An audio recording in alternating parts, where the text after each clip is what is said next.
every day we help you be there.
to discuss these issues. That's me done. That's my job done now, because I'm going to hand over to the broadcasting legend that is Clare Balding. Everyone, round of applause, please. Thank you very much. Brilliant to see so many of you in here on a Friday afternoon. Thank you so much. And we have a brilliant panel. And as you can see, some have brought along their own props, which is always excellent. First of all, I would like you to give a very warm welcome, please, to a woman who has won 5 Paralympic gold medals. She has broken more than 30 world records. She is, among her records and her gold medals include distances ranging from 100 meters, 200, 400, 800, and 1500 meters. She is the multi-talented super athlete, Hannah Cockroft. Just cheer there. We also have with us a former England international. He was England captain. He won the World Cup. He has been on 3 British Lions tours as well.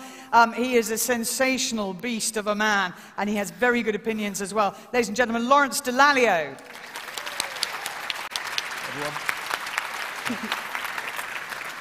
Later on, you'll get the opportunity, if you want to buy various signed books, including this, which is hot off the press. It is called Advantage Play: Technologies That Changed Sporting History. It is by Professor Steve Haake. He is also the director of the Advanced Wellbeing Research Centre at Sheffield Hallam University. He is the renowned and undisputed expert in this field. So please, a round of applause for Professor Steve Haake.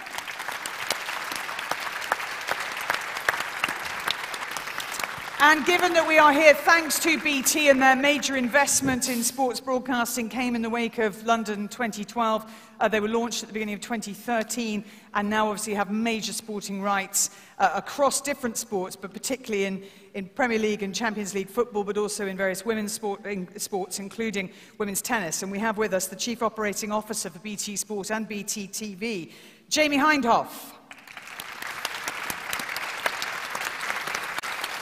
Oh my God. So Jamie is the man that can answer those tricky questions about, you know, how can you help us feel as if we're at the event, and how can we get more information across on the screen. So various areas that we're going to be discussing. But I want to start with equipment. And Steve, in terms of your research, how much has equipment changed in the first sort of 100 years of sport, and then in the latter 20 years? I mean, wow. How long have you got? Right. Okay, so the first 100 years of sport, really it was all about designing the first bits of equipment. So it was the first tennis rackets, the first golf clubs. And really we used natural materials, things like wood and leather and so on. And it was only really until about the 1980s that things really, really changed. And when we got to the 1980s, we started looking at carbon fiber. Everything had to be made out of carbon fiber. And there was this real materials revolution. And then that lasted about, 20 years or so until the early noughties. And then about 2007, the mobile phone kind of came out. Apple brought its mobile phone out. And then sensors came to the fore, and that really, really changed. So 3 phases, in a sense.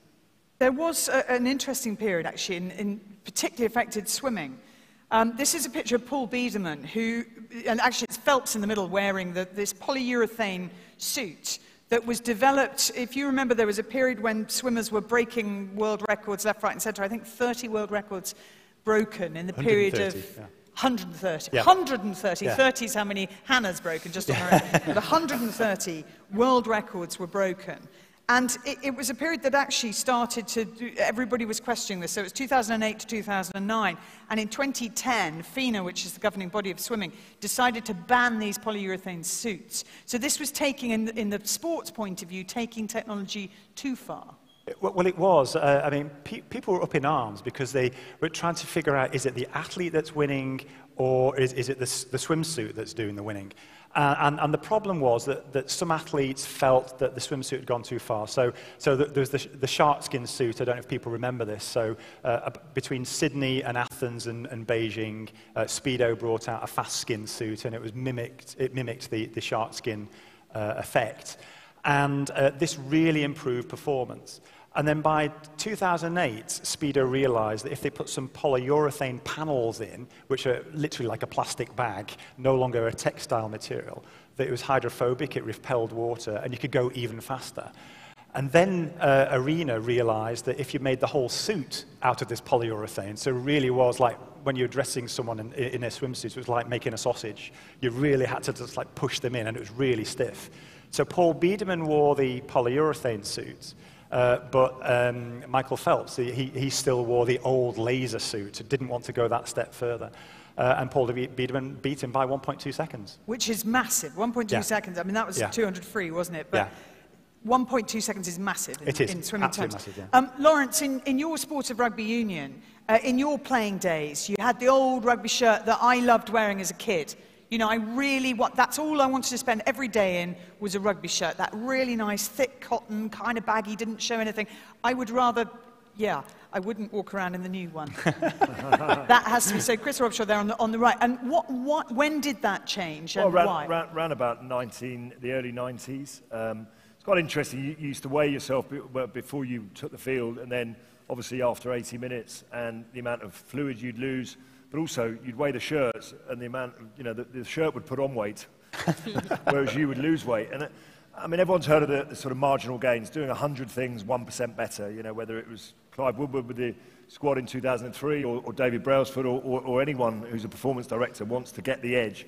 And actually, England have had a history of sort of following as opposed to pioneering, but actually in rugby, we had a chap called Jason Robinson, who was an incredibly gifted football player, rugby player, and he kept getting grabbed by the jersey that you see on the left-hand side. And so, rather than the manufacturer approaching us, it was actually us that approached the manufacturer and said, we need you to design us a shirt that's going to win us the World Cup. And of course, Nike said, well, we give you £95 million for the sponsorship. We don't need to do anything more than that. And they said, no, we need you to design us a shirt.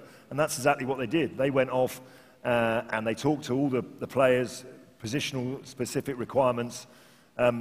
The guys who play numbers 1 to 5 were not very happy when that shirt came out on the right side, because it meant they had to breathe in for at least an hour. But no, it was revolutionary, and of course then every other side followed. So we had the edge for a little while, and who knows, that could have been the difference between scoring a try or not scoring a try. Obviously, on the field of play, hugely successful. Did it affect sales, though, of the shirt, or do they now design replica shirts that aren't quite like the playing ones? Well, I think the fans weren't terribly pleased with it either, really. No, but, and the sight of those fans is a bit like seeing Brian Moore in one of them. I mean, it's... But no, I mean, it's, as you said, in rugby it's slightly different because the equipment, there's not a huge amount that you could, on the field, but certainly off the field in terms of the training, and all the stuff that we were given access to, it's a huge difference. I mean, technology is such a big part of it. I remember Clive Woodward took over the England side. He came from an IT background. He worked for Xerox, which obviously made him qualified to be a rugby coach. But he said in 1997, we were all sat in the room as an England squad, he said, the team with the best IT will win. And we sort of looked at him, and he gave everyone a laptop, and he gave everyone an iPod and a mobile phone. And, of course, nowadays, we all thought he was mad, but you turn on your TV now, you look at the coaches, and they're all up there in the stands with laptops and everything, so maybe he was right. And we'll talk a little later on about the influence of the data that you get back. But one of the things Clive Woodward did ahead of that World Cup was introduced eye training for the players, to train, literally to exercise their eyes, Correct. Didn't he? Yeah, it was the eye is a muscle like any other muscle, and a lot of people spend a lot of time in the gym looking good and working on their guns and their, but actually, vision is hugely important part of it. And maybe the younger generation don't struggle with that because they seem to play Call of Duty or FIFA quite a lot more than we used to. But being able to spot space on the field of play is hugely important, and also being able to see that under pressure as well. So. Yeah, it was an interesting sort of extra 15, 20 minutes, and who knows whether that made the difference. But as I said, if you're doing 100 things just that tiny little bit better, then it does make a difference. Now, we have the benefit, because of Hannah, of actually having a racing chair with us. Hannah, talk us through the differences of the chair that's been designed for you, what its benefits are, and also the other equipment that you use when you're in race mode. Yeah, okay. So the race chairs are actually fairly standardised between every wheelchair racer. Obviously, the bucket, so this seat part is made to fit me. So Nathan's in the audience. His chair is a lot smaller than mine. But, do you want to try getting it, Claire? Don't think I'd fit in there. But aside from that, the chairs are all, there's a lot of rules around the chairs. So every chair's got to have a compensator, which is this bit here. So that does our steering, so you've got to be able to steer. You've got to have free steering as well, like bike steering. You've got to have a brake, but you've just got one on the front wheel.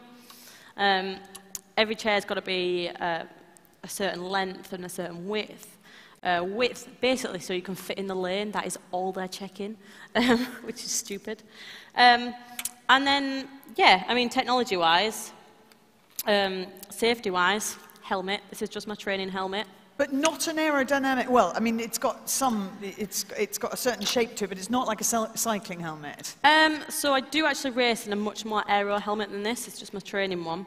But the thing with the cycling helmets with the point at the back is when you're in a race chair, your head's like this. So the point's actually up in the air, making you really unaerodynamic.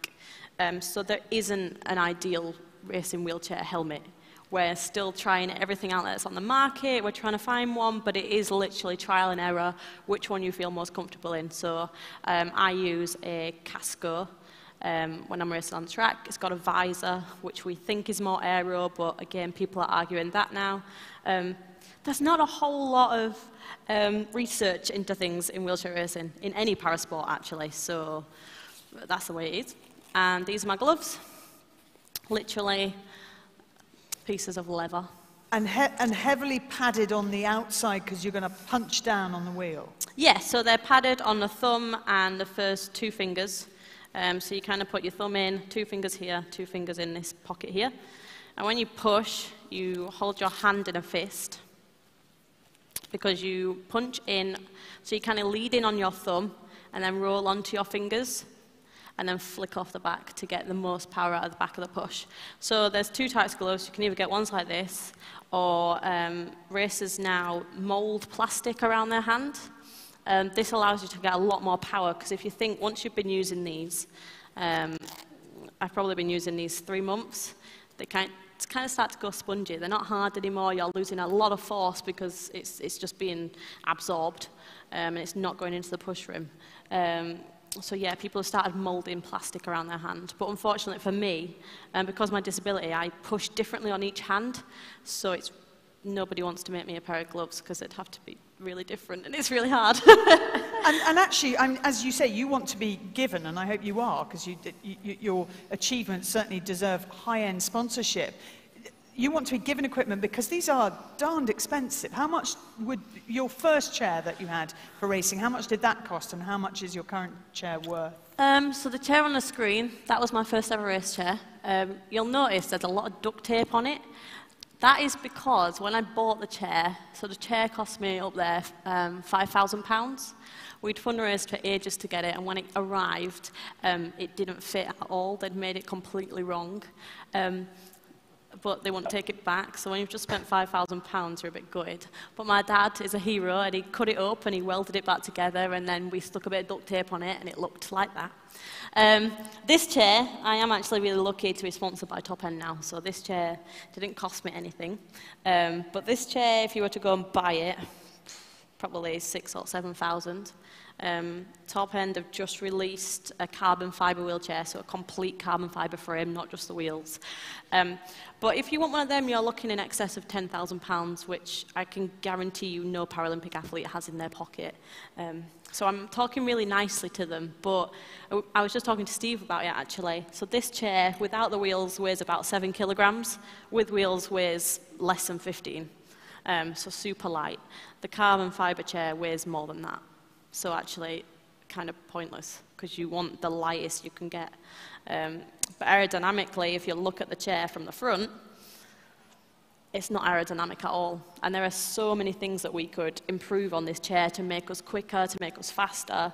It's just the research that we don't get put into it, really. Even looking at it, just with the naked eye, the brake, like you'd see on a bicycle brake, not a racing bike, because they don't have brakes actually, on velodrome bikes, but even that isn't shaped in for speed. And you'd think, to be honest, you'd be better with a button anyway, like you'd have in a Formula 1 car. I feel like there's really simple things we could do to improve the chair. But number one, it's convincing the manufacturer that it's worth the extra cost or the extra time. Obviously, they're mass producing these, so I reckon Top End probably make a good 15 chairs in a week. it's just convincing them to make the changes, and currently they're not interested. And actually that raises an interesting point. It's the sports with the money that make the most technological advances and make them quickly. Steve, when you first started, you were in golf, actually, weren't you? Yes. And golf, you know, suddenly changed beyond all recognition, and they've had to change courses to adapt to players hitting the ball further. And part of that was to do with clubs, and part of it was the ball, actually, as well as people bulking up and becoming... Yes, certainly in the, gosh, when was it? So Callaway brought out the Big Bertha Golf Club in 85 or something like that. And this is where the golf clubs, previously the irons had been kind of flat things, or the woods had been solid wood. And then they worked out how to do an investment casting process, which you could make a hollow metal club. And that gave a lot more performance. It actually had a spring-like effect. So there was this kind of argument between the RNA, USGA, and the manufacturers. There was an argument about the club face and the grooves. And my PhD supervisor, when I started, came into a meeting one day and said, oh, I'm being sued by Ping. I said, oh, why? He said, oh, because we brought a rule out. He was the RNA technical advisor. He said, I've been sued for $1 billion. So I might not be able to finish the PhD with you. Because there was so much money in it and so much desire for these golf clubs. What happened in the suing case? What happened? There was some kind of out-of-court settlement. And actually, basically the out-of-court settlement was to allow them to continue producing the golf clubs. So they stuck around for a bit longer, and Ping kind of got their way for a few years longer, sold all the golf clubs. And of course, if any of you who play golf, you might find that you buy a whole new set of golf clubs every year. So after a few years anyway, the golf clubs were a bit obsolete. So in terms of golf, there was a whole load of technology, and then there was this, you get this balance between tradition, the rules, and the technology. And it's a difficult one, because the ruling bodies, they really want to see the technology. They want to see new clubs, graphite shafts, and so on, because that keeps the sport alive. But what they don't want is they want to see too much change. So a bit of change is good, too much change is not good. And the swimsuit was a good example of that. It was too much too soon. And actually, in television terms, Jamie, and before BT you worked at the BBC, in television terms, there are some sports, like tennis, take Wimbledon coverage. There was a whole period through the Sampras era until they changed things so that Leighton Hewitt could suddenly win Wimbledon, which wouldn't have happened before, that it was getting too fast. Yes. And the game actually wasn't interesting enough to watch, the men's game. Yeah, it was getting too fast because broadcast technology couldn't keep up with the speed of the game. And it's absolutely important. I mean, the whole point of live sport, which has driven innovation for broadcast for years, is about to be able to take the people to the game if they're not there. And, you know, we've got some fantastic developments now that address that. So speed is no longer an issue. As such, we've got higher frame rates. You know, 4K, we pioneered 4K, 4 times the picture quality. So it brings that clarity with those extra pixels. With a higher frame rate, it means you don't get the blurring of the ball that you used to get at one time. You have things like Dolby Atmos now. So what that would do at Wimbledon is bring the sound of the stadium into your home, so you feel like you're there. How much do broadcasters, though, feed back to sports? If you do think technology is taking away from the feeling that we as ordinary human beings might be able to do this if we worked really hard and we were really, really talented, do you feed back ever and say, you're going too far here? Yeah, we work very closely with all of our rights holders because, you know, our job is to showcase their sport, to drive that engagement from the audience. And it's a two-way conversation around things like VAR, for instance, or around the data you can get and how you can interpret that and how you can use it. So it's in their interest to understand that wider audience outside of the stadium. How do we make sure that it still works for them? With the design of equipment, do you ever have any ability to feed into that to say, is there a space where we could put a tiny camera? We do. We constantly want to put cameras everywhere. So, I mean, we have a 360 camera at the moment on the back of a MotoGP bike that's going around because, again, what that does is enable you to be on the bike going around the stadia. It's not always well received, and obviously if it impacts on the sport or the performance, then it's a no-no. But where we can, we will. There's we'll talk more specifically about broadcasting technology a little later on, but I want to move on to the human body. and the advancements that science can bring, sometimes really extreme and illegal, but the advancements that science can bring in terms of fitness and improving performance. Lawrence, in your playing career, how much did how you trained, how you learnt about your body and in terms of recovery and dealing with injury, how much did that change? Well, I think it changed enormously. I mean, for any sportsman or woman, there's a three simple routes, isn't there? There's what happens in the lead up to the competition or the game, and how you can use the science to prepare yourself best, because ultimately that's what you're judged on. You know, there's no medals given out in training. You're there to win the match itself. So what can you do to improve your performance designed for the game? Then there's the actual game itself, and then there's probably the biggest area of technology and where data is really driven is how you then recover from the matches afterwards, so that you can prepare for the next game nice and quickly. And you know, the GPS is the kind of big thing that everyone in the public will see, with a little chip put in the back of the shirt of any athlete, really, and it kind of measures how far you run or how far you compete. But data is great, but it's how you use that data then. You know, I've been involved in games that have been high octane, lots of running. So, of course, you know, scientists will look at that and go, well, you've done an awful lot of running. But, of course, what that doesn't measure is your heart rate and the intensity of the match. So, again, that's another data that we're starting to see now is, in rugby particularly, there's a lot of collisions, there's a lot of contact, there's a lot of violence. That causes trauma on your heart, on your brain. And when you combine the GPS with the heart rate, you can actually start to get some really interesting measurements. Now, that can affect the way we train. You know, you might look at certain players and go, well, you've done a bit too much, so we need to take you out of the firing line. You know, other players, you haven't done enough, so we need to add your workload. What I'm quite fascinated is the in-game data. So now, as I said before, you see this suite of laptops, and we see coaches making decisions based on the real-time data that they're receiving during the game, because certain players are either dropping off in terms of intensity. So substitutions in games are made on science, you know, and on much less on gut feel.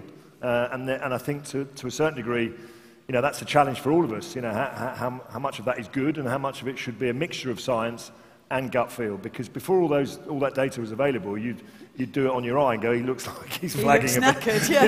He looks like he's knackered a bit. You know, so I think there's balance in it. I think it's important to have that data, but it's you know, we were talking behind the screens is how you use the data as well that's really key. I'll come back to you, because there's some fascinating stuff that happens that, you know, out of training as well with rugby players these days.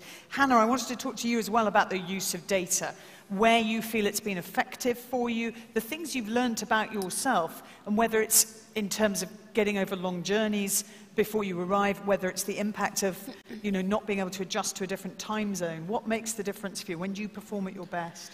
I think, obviously, the most important data for us is the speed that we're pushing at, because then that's, you know, the faster you go, the quicker you're going to go, essentially. I think for me, it's still a learning process. You know, I've been in the sport 10 years, and data is something I used a lot right at the beginning of my career with my first coach, and something that my current coach actually doesn't pay that much attention to. She's very focused on morning heart rate and how you're feeling in yourself. That's essentially what she goes off, and every session is kind of planned around that. But prior to Jenny, my first coach was all about heart rate monitors every session. It was about what was your speed in that rep, how does this do? But actually, when we go somewhere, again, we're still at gut feeling stage. You know, when we travel to Australia for one weather training, it's get off the plane, okay, how are you feeling today? There's no data around it, there's no statistics. It literally is, oh, I slept quite well, I reckon I could go for a long push, or I'm still feeling it in my body. And recovery is a lot like that as well.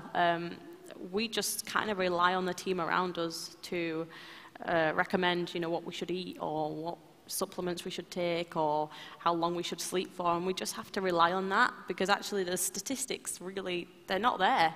You know, with a marathon, I think there are a lot more statistics, a lot more data that can go behind that, where people can go off it, and now they're using like video footage of each marathon course, so racers can get on this. It's like a bike roller, but it adds attention to your wheels when you're going up a hill and then lets them go when you're going down. So it feels like you're pushing the course. But actually, as a sprinter, I'm out there on my own. So I'm the one looking at the speedo. I usually have a Garmin on my chair. I cut it off for the recent European Championships because it was a bit too big. But usually I have that on my chair, download all the data onto my computer, send it to my coach. She doesn't even look at it, so that's a waste of time. But I know that it's there, and it's just comparison for me. And recently I've been playing a lot with my position in the chair. So that's what this is. I lift my bum up a bit with a bit of sponge. And that plays with how you're sat in the chair, so how much power you can put into the rims. And literally the only way I could monitor that was on my speedo. Okay, am I going faster with this under me? Am I going faster with that away? Am I going faster with my knees higher? It's really not that technical at all. I just use a cat eye and a Garmin, and off we go and work it out. You touched on something there, though. You said you talked about nutrition. And nutrition leads us to the point of what athletes put in their body. And Steve, as we know, there are some villains out there who have pushed the scientific boundaries and discovered drugs that made them perform better. Do we know the first recorded drugs cheat in sport? I mean, God, that's a question.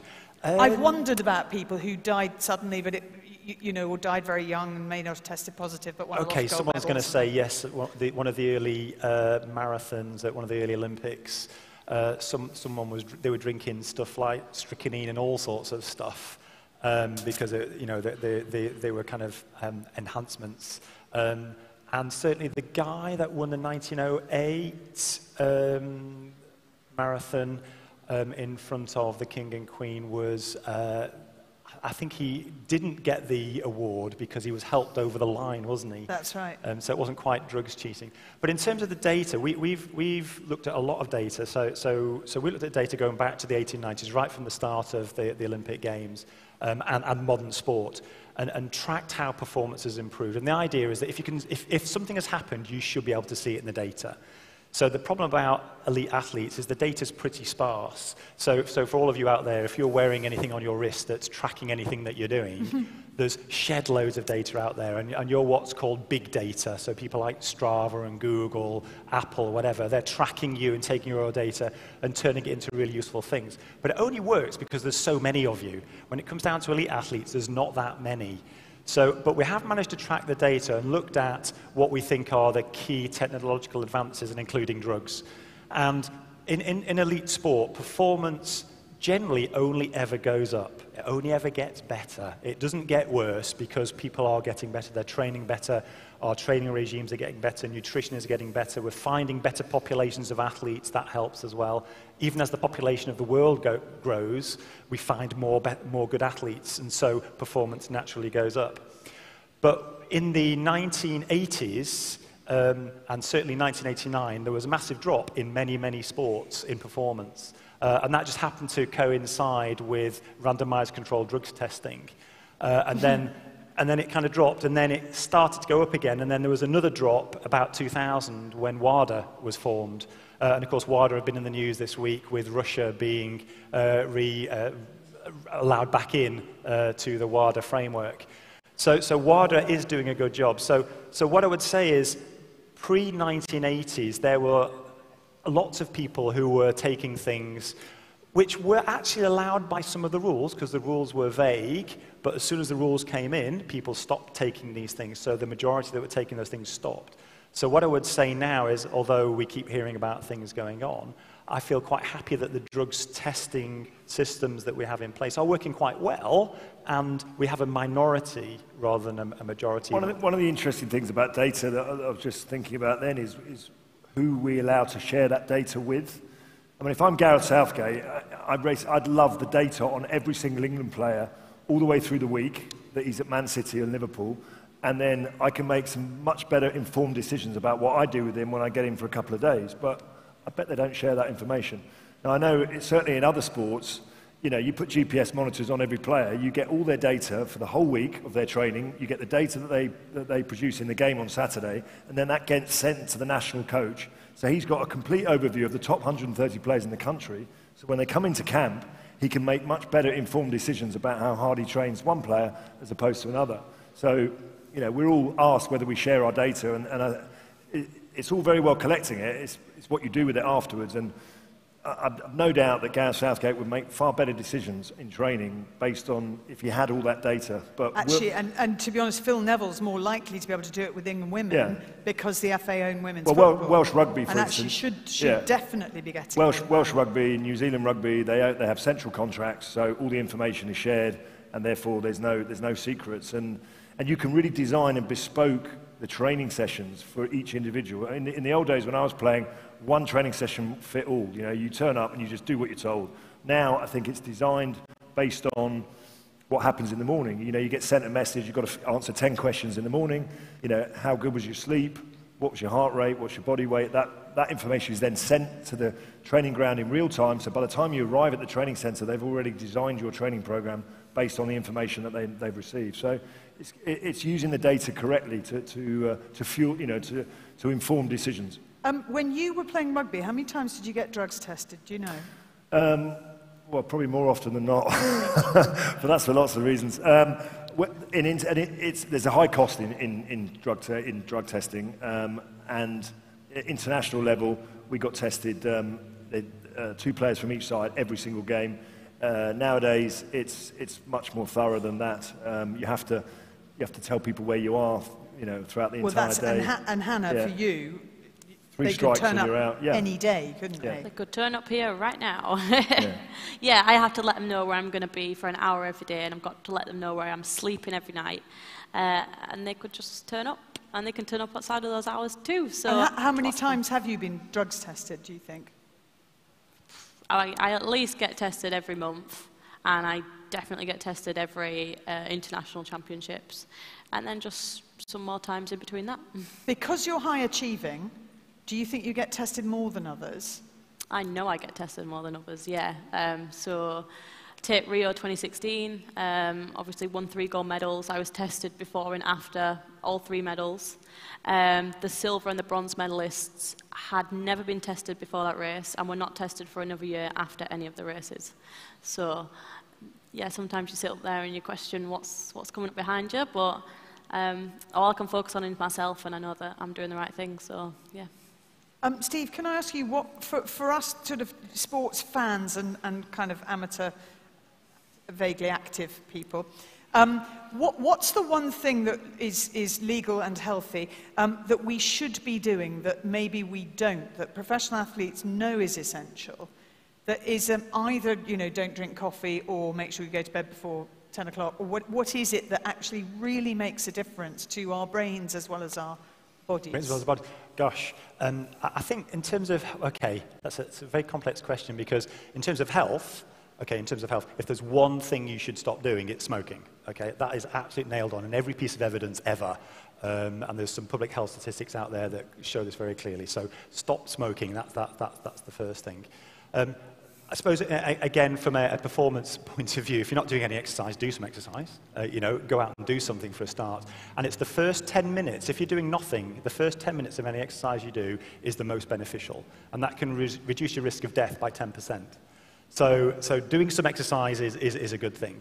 So in terms of your performance, you know, I'm going to pass that on to the coaches. I mean, I'm a physicist, what do I know? Well, I go out running and... Well, rest. I mean, at the elite end, it's about not overtraining, I think. You know, rest is a really important part of, and I know it's easy to say that, but... So it's okay to sit on the sofa and watch Tipping Point?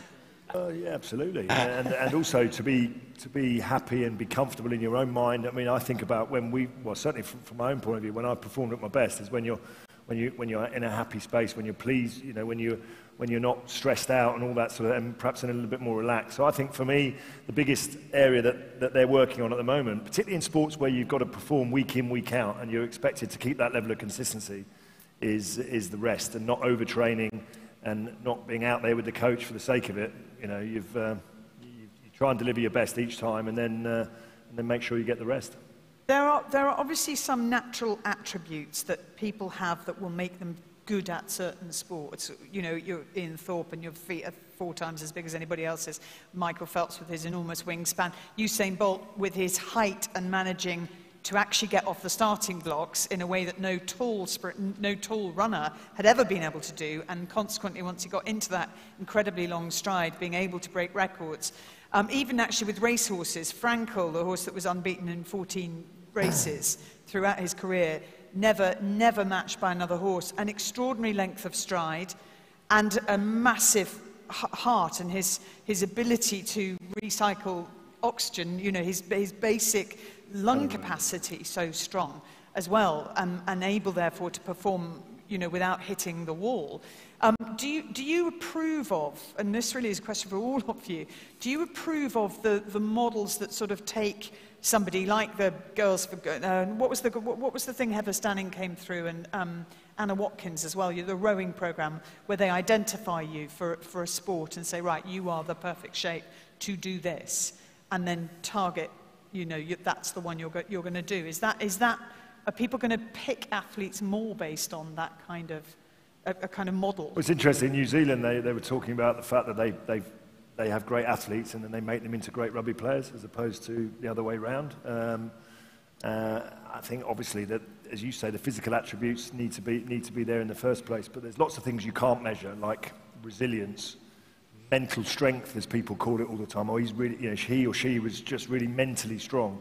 You know, you can be the most amazing athlete, you can, you know, smash all the fitness scores and ever, but what's the difference between, you know, going behind in a race or a game and then having the mental resilience to come back? Is it your life experiences before you were an athlete?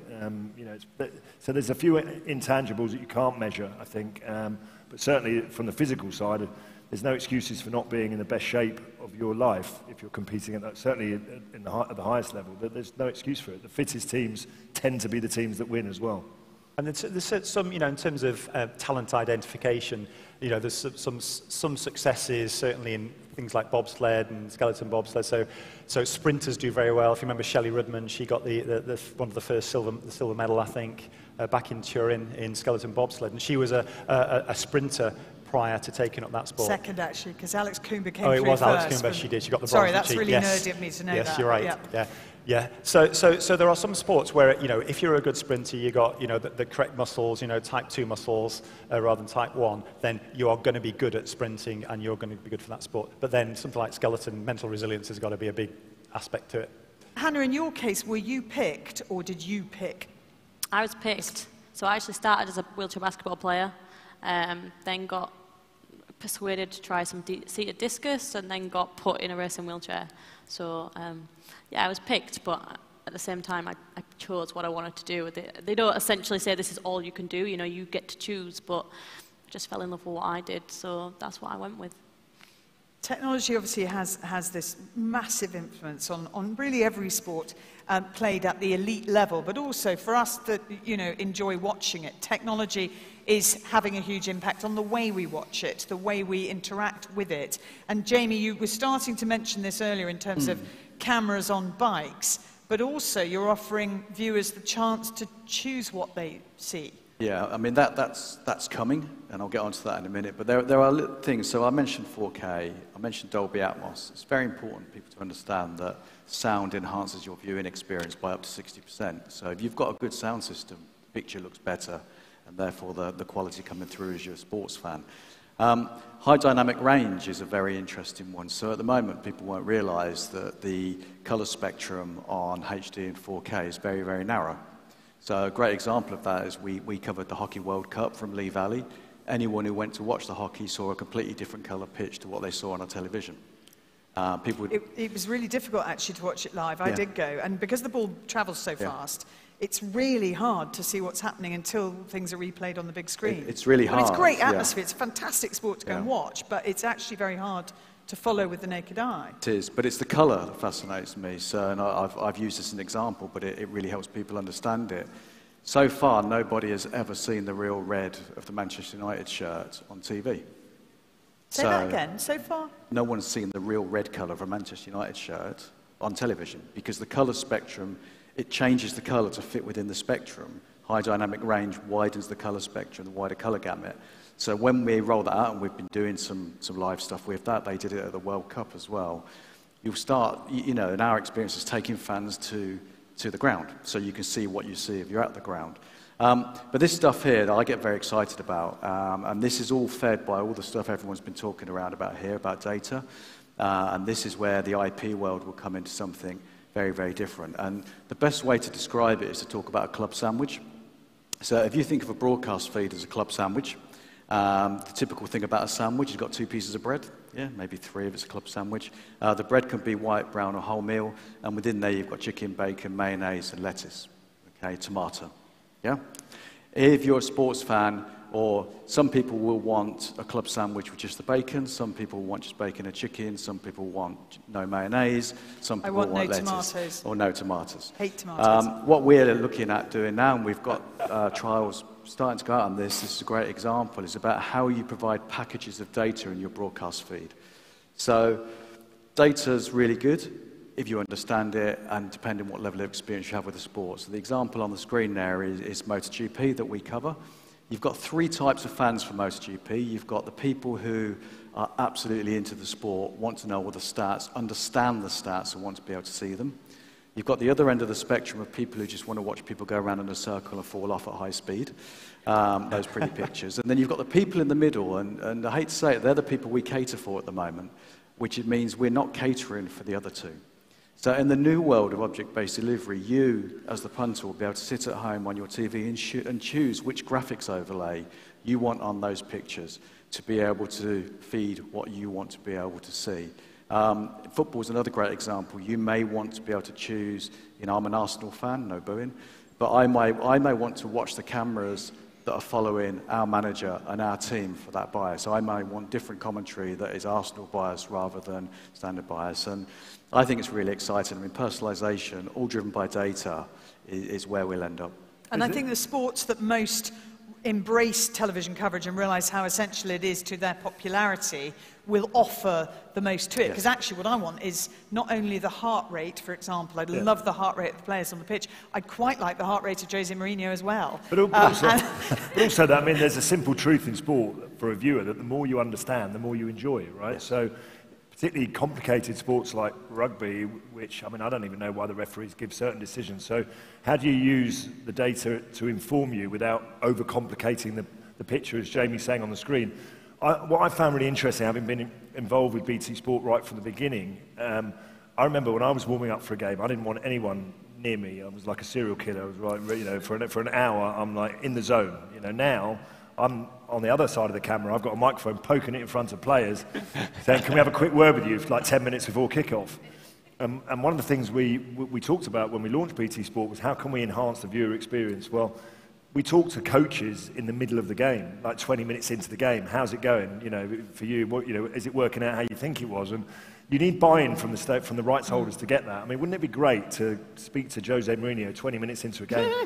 They do not need to be on the side of the pitch doing all that waving and nonsense around. That is just purely for their own benefit. Trust me. It'd be wonderful if we could actually speak to the managers and just get an insight into what's going on in their heads. Or even just hear what they're shouting and saying. I mean, that, you know, the documentary years ago on Graham Taylor was so revealing. In rugby league coverage on the BBC, actually, we put the mic on Jamie Peacock for a whole match. And he was so good because he knew he had a microphone on, and actually he's not as bad a swearer as some. And so he did turn around. We had to bleep one thing, but basically he called someone an effing lemon, which made me laugh. But you heard the impact. And it really made you feel like you were right in it. Yeah. And I loved Stump Mike as well, obviously. But also, the sports are changing. I mean, in Formula One, we're now getting to hear from the race controllers mid-race. I mean, there's so many different things that we could do to enhance the experience. Well, Formula One is absolutely at the top end of the sport that knows it needs to look good on television because, frankly, you know, even Formula One fans might admit it's not that thrilling unless you've got all the cameras everywhere and you can hear everything everyone's saying. And then suddenly, it's kind of worth watching for the first lap and the last lap. But we've got 3. I won't be presenting Formula One anytime soon. That's an expensive first and last lap. I did actually. We had Bernie Eccleston on the last series of my chat show on BT Sport, and I did suggest to him ways in which Formula One could be improved. He said, "Are you busy? Do you want to come and run it?" Yeah. We've had some fantastic questions, actually, from members of the audience. So good that they won a competition for the right to ask them. And we're going to come to Kevin Waldock, because Kevin has a question that relates absolutely to technology in broadcasting. And actually, go on, Kevin. You asked the question. It's a great one.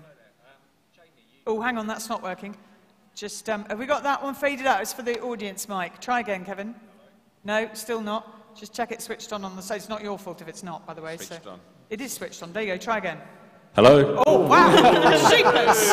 That's technology in action. Go on, Kevin.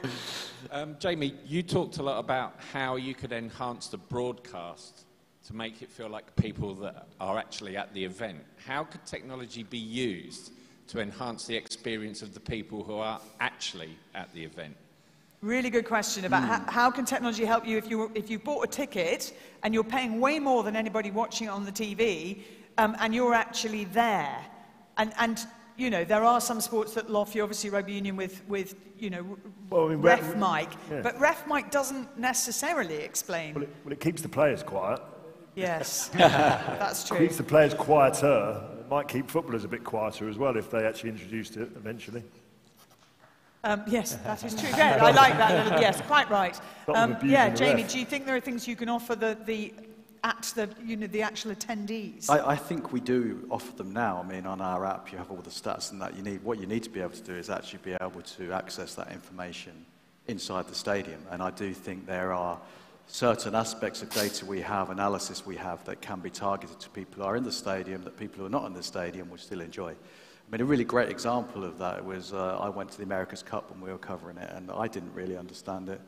And I was on a boat in the middle of them all going past, and it was fantastic. And then I found myself sitting watching the telly to actually understand what it is I was watching. And I totally echo that point. Yeah. America's Cup, what I think was one of the best sports for television I've ever seen, because my God, it was amazing. It was like a real video game, and that makes it, I don't know whether that makes it better or worse than actually a sports event, but it was extraordinary. But you looked at it live out there and no idea what's going on, no idea who's leading, no idea where the course is or where the boundaries are.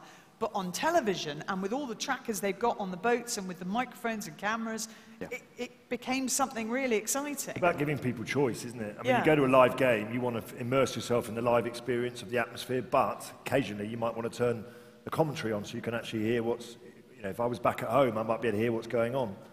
You know, but you want those choices. You don't want them imposed on you, but if you've got that choice, you might decide to do something different. I wonder as well, Steve, whether we might be not too far away from the live audience at an event having an impact on decisions. So Kevin and I were talking about this earlier, so a bit like Who Wants to Be a Millionaire asked the audience, was it a goal? Was it not a goal? Let's ask the audience. We'll show them the picture. Was it a wicket? Was it not a wicket? Should he be sent off? Well, that's the whole debate around the VAR. You know, in certain sports, they show the decision to the live audience. Yeah. Now, you know, is that right or wrong? I mean, should it just be the referee that sees the decision? You know, in rugby, we tend to show it on the live screen.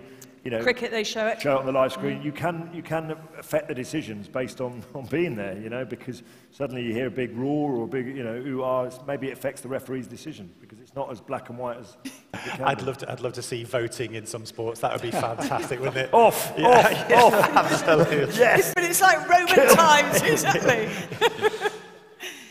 Maybe not then.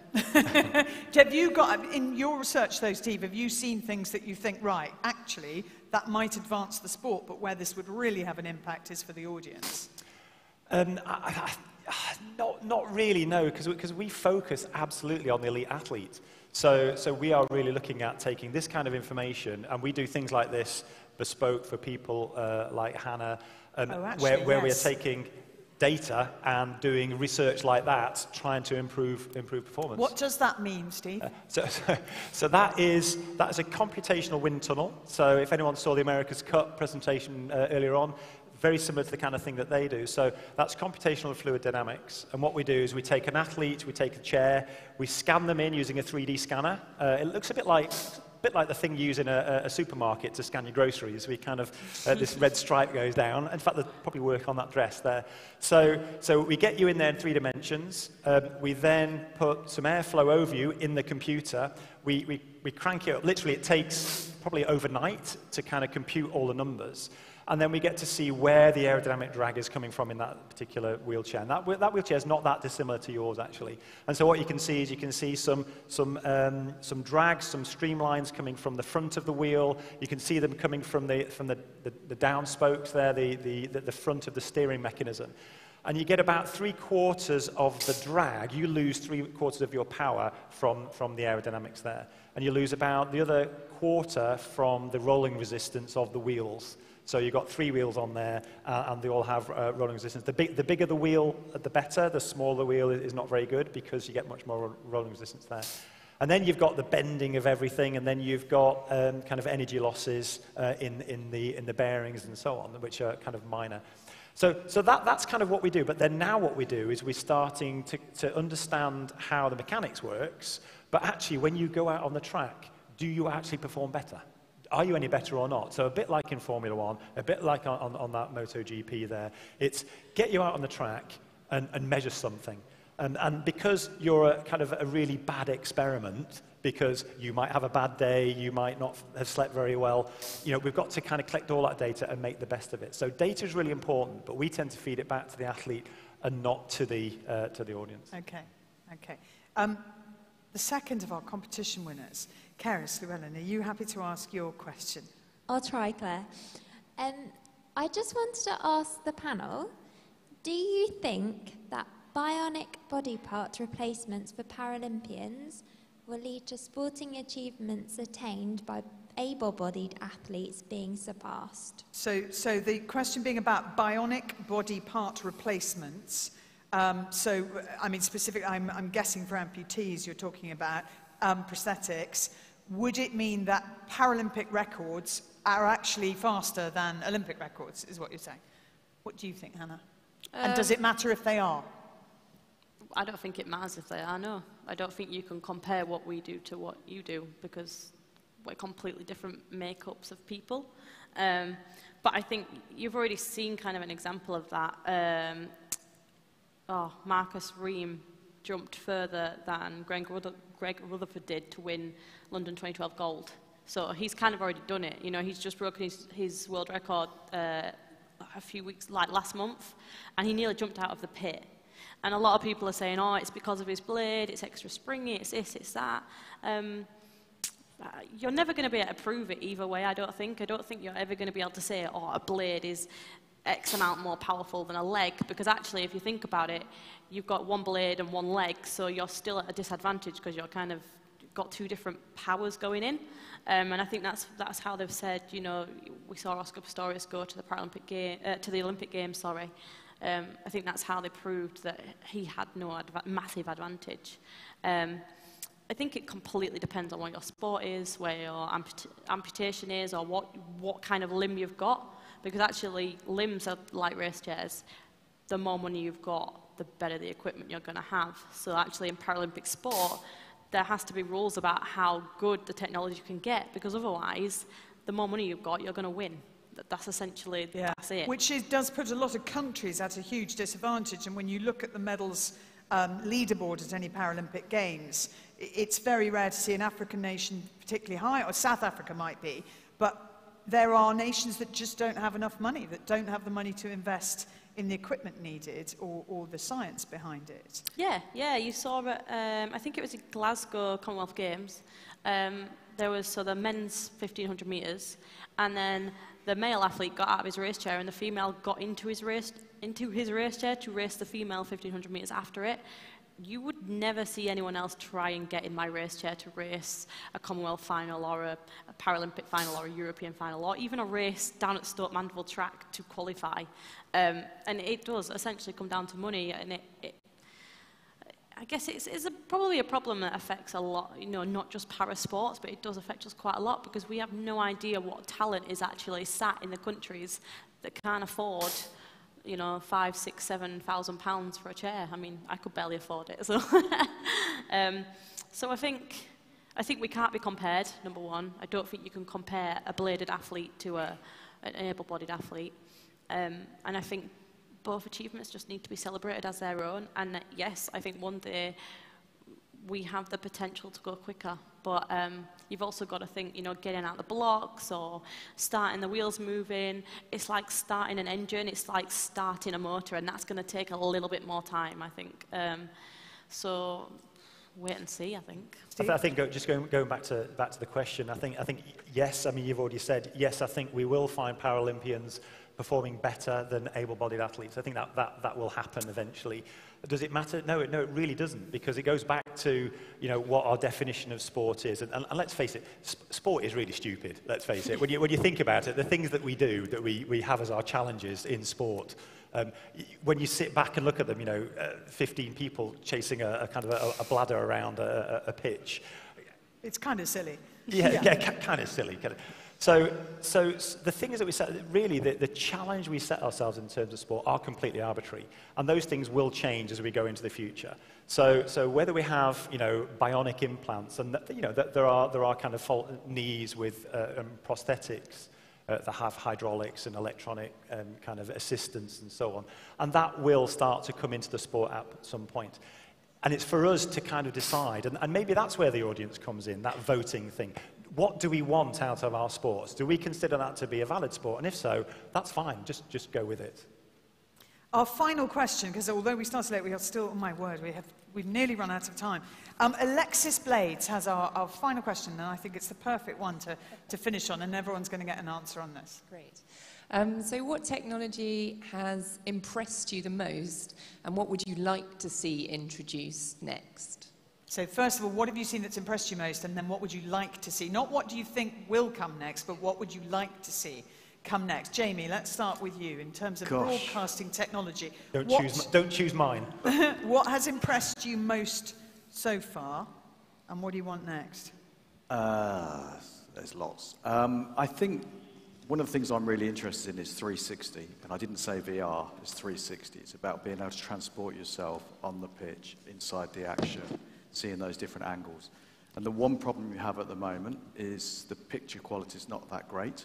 And I don't mean putting goggles on, because live sport is about a social experience. That's why 3D struggled. You need to be able to turn and talk to your friends. But I think there is something about giving everyone that choice and that opportunity to be where they want on the pitch, and to feel like they're interacting and understanding that sport. And we're doing some trials with 8K 360 cameras. But so for me, it's about the picture quality of 360 and being able to zoom. I think would absolutely change how people perceive immersive viewing. I'd love the ability to be able to zoom. I think both would be sensational, particularly when you're watching football, which even now tends to be on the high camera, up on this side of the stadium, watching the, you know, because they never seem quite sure where the ball's going to go next. So let's stay on the safe wide shot. And actually, no, I want to know who that is. Hannah, for you, the most impressive thing that you've seen, and where you would like technology to take you next? Or not you, but take sport generally. It doesn't have to be personal, but it can be. I think for me, obviously in my sport, the most impressive thing I've seen is the new carbon fibre race chair. It's one of those things that maybe as a wheelchair racer, maybe no one else will do it, but you saw it and everyone kind of went, wow, that is absolutely gorgeous. And a lot of the thing about being an athlete, I think about being a para-athlete, is actually how good you look on the track. I genuinely think if you roll out in a good-looking chair, it gives you a psychological advantage over people who are sat there in rubbish chairs. There's plenty of footballers who think the same, with just and the colour of the boots. It does something. Yeah. Realistically, what would I like to see is for those chairs to be affordable, but I don't see that ever happening. So what would I like to see? Just the tiniest advancements. You know, I look at this chair, and I was talking to Steve before we came out, and actually this chair hasn't changed that much technologically in the last 20, 30 years. There's not been any massive things, and yet you look at it and there are some really obvious things that can change. So that's what I'd like to see change. So you'd like research in your field? I'd love to see research and just the simplest things that, you know, can make us more aerodynamic, can make our training just fully worthwhile. Lawrence, what about you? Well, it's just quite simple, really. About 15 years ago, when you watch players hydrate on the field, we were sponsored by Lucozade Sport, which is horrendously sweet. And they came in and they did some sweat tests on every single player, and they realised that obviously some players sweat more salt, some players sweat more water. So we very simply designed a individual drink for every single player on the field, so that, you know, a certain player would have much more salt because he needed it, more electrolyte, whatever you call it, and other players would have much less because they don't need that much. So it's just simple, tiny little marginal gains that I think make a huge difference. And that was 15 years ago, so God knows what they're doing now. But I think for me, the biggest advancement in the future for elite athletes will be what's going on in your brain. The mental side, we talk about equipment, we've spoken about the human physiological makeup of athletes. The one area we don't know much about is how the brainwaves affect what we do out on the field. And I think that there's much more advancement in that in terms of the technology of understanding what's going on in there to get the ultimate performance. Because, you know, when you interview people, they say, I wasn't quite right up top. Well, if you were right up top, you'd have won, wouldn't you? So I think that, for me, is going to be the really interesting breakthrough for the technology and science. Steve, I've left you till last because it is your life's work to know how to answer this question. And I like the way it's framed because it's not what you think will come next, although I'd love to know that too because that's interesting. It's what you'd like to come next, but also what's impressed you most so far. So far. I can only choose one. Okay. If I had to choose one, then I think I would probably go for this one, which is the heart rate monitor. I don't know if you can see the kind of the flashing of the light on there. Oh. But the flashing of the light there, so heart rate monitors used to be a strap across the body there, picking up the heart rate, the wave from the heart there on two sensors. And then some guys over in Holland, some Philips, what they did is they realized that you could put a little photoelectric sensor on the back of a watch there. You have these little lights there. It shines into the body. It reflects out off the blood. And then you're basically looking at the light being reflected from the skin. And so that's what's picked up on the back side of the watch there. So you've taken it from a strap to a simple watch device. So your heart rate is on that watch? Yeah, my heart rate's on that watch, yes. What is it? So it's not, well, I'm taking it off, but it was 53 earlier on, so which is quite nice. Oh. You're right. I haven't had my coffee. I need my coffee. So that's one thing I wish I'd invented. So there was the guy from Pola over in Finland invented it. His name's Seppo, but then there's a really, really long name with lots of O's and Y's and whatever, and I don't know how you say it. So now that it's on a watch, okay, it's very easy to wear. Now, what I would really like to see come next, I think, is what you alluded to. So you can use heart rate, and if you measure the variability of the heart rate, so heart rate variability gives an idea of the stress response, so fight or flight. And so you can use that to understand the stress of someone. So I would love to get a heart rate sensor on footballers for a start to find out when they're rolling around on the floor, how stressed are they really? How do they feel when they're taking a penalty shootout? You know, what they're doing, just what is their heart rate? What Ronaldo's heart rate went up to when he got sent off the other night. Yeah, exactly. And when he's clinging onto the tunnel and crying. There's all sorts of things there. So we had one of our master's students was actually a gold medal shooter from Italy, Nico Capriani, and I was talking to him about his heart rate, and he said, oh, guess what my heart rate is? So when I got the gold medal, he says, and I shoot between heartbeats. I said, oh, really? He said, so what do you think my heart rate was? Yeah, and okay, what do you think? High, low? I actually know the answer because it's in your book. Well, what he said to me was 156. So he said his heart rate was 156. So he was sat there controlling himself while his heart rate, 156 for me is a pretty decent jog. Okay, that's kind of marathon pace. So for me, looking at those kind of things, understanding that it's under complete stress, and yet he's completely stationary and aiming at some target 50 meters away and managing to get the gold medal with the last shot. So things like that, I think, could really help with the programming, but really just bring an insight into what athletes go through. Yeah, I think that would be sensational. As I said, I'd love to see those spectating as well as those on the field of play. And be able to track it in real time and then analyse it afterwards as part of your discussion. Am I allowed to add one in there that I'd like? I would like to see schools in this country starting to monitor the movement of their pupils, as we've all got the ability to, and we all know how motivated we are by beating targets, and if we're in a group of beating other people in our group, my sister-in-law mainly, who I haven't checked in on today to see how many steps she's done, but I think for pupils, it doesn't matter about their sporting achievement or their sporting ability, to know that your class are all aiming for a certain target of movement, of steps per week, and that feeding into your school report, or indeed your school's, sort of rating as a good school or a bad school or whatever, as well as exam results. I think we'd transform lifestyle overnight, and I think that could have a huge impact on us as a nation, and I think that would be a pretty cool technological development from the world of sport. But I can see Rowan hovering, which means I've got to stop. With many, many thanks to Hannah Cockroft, to Lawrence Dallaglio, to Steve Haake, and to Jamie Hindhaugh, and thank you for being here today. Thank you.